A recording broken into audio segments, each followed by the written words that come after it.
First, I want to thank Mr. President for helping the National Assembly to stick to the January to December budget cycle, which is one of the key promises that this ninth Assembly made to Nigerians.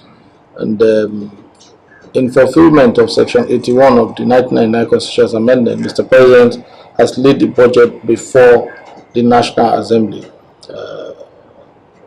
Looking at the budget, as we all know, is a statement of intention, and there's no saying that it must be implemented 100%. But there are some areas of concern. We still have issues with our debt servicing, and we're still taking more loans. We have issues with the funds allocated to the power sector, especially where it has to do with the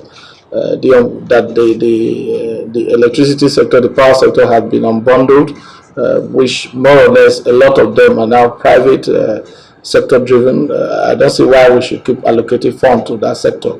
It's either we allow them to fail. When they fail, the government can take over and think of a better way to run it instead of managing to keep them on life support.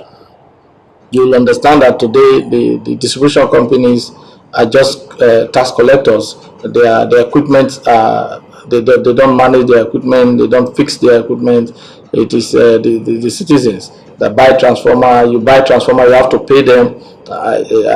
There's one that I supplied, and the consumers are made to pay 1.8 million for meter. I don't see where people buy meter or pay meter. Meters is an instrument with which you measure the energy that you are supplying the person. There are some other areas that are of concern, but we're going to look at it and come out with what is good for Nigeria. I quite agree with you, and Mr. President did tell us that there's need for us to look in working on our oversight function. We should look at the area of revenue generation, just like we are looking at the area of expenditure. Some government agencies have failed, some have, there's a lot of leakages which we are going to do, and one thing I want to suggest when given the opportunity is the fact that we are going to rejig our oversight function so that we can actually not just you remember this year we did a lot of probes, and these probes, the reports are yet to come, because if you don't bring reports to the fore, if the people are not shamed, they will not stop. I find it very, very unencouraging and highly discouraging when there are proofs and there are rooms, grounds to see that certain infraction has been noticed and the reports are not there and people have not actually been sanctioned. Instead, the people are given more to do. It's discouraging, and they actually kind of burn out the zeal for people to do that which is right. Well, I must tell you, the executive for the first time, I think they're not doing badly. As of today, they have released 50% of the capital expenditure for the 2020 budget. But the question is, have the ministries, the MDAs, have they lived up to their billing? Have they awarded this project?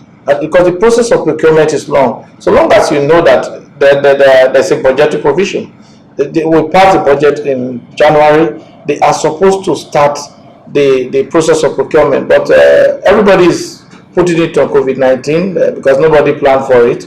But COVID has come. COVID has come to stay with us. We will continue to live with COVID until, by the grace of God, one day it goes away, or we learn to manage it like other ailments. But I must express my dissatisfaction with the activities of the MDAs, who some of them are still holding on to the budget, some are just doing their financial analysis now, which I think is taking too much time. We will continue to do our own. Is there with the area of oversight. We have the power of oversight, and we'll do our oversight functions and ensure that the right thing is done, that the funds and the value for money is seen by Nigerians. I think that is our role. Mr. President has done his own. We are to do ours and follow up with implementation and oversight.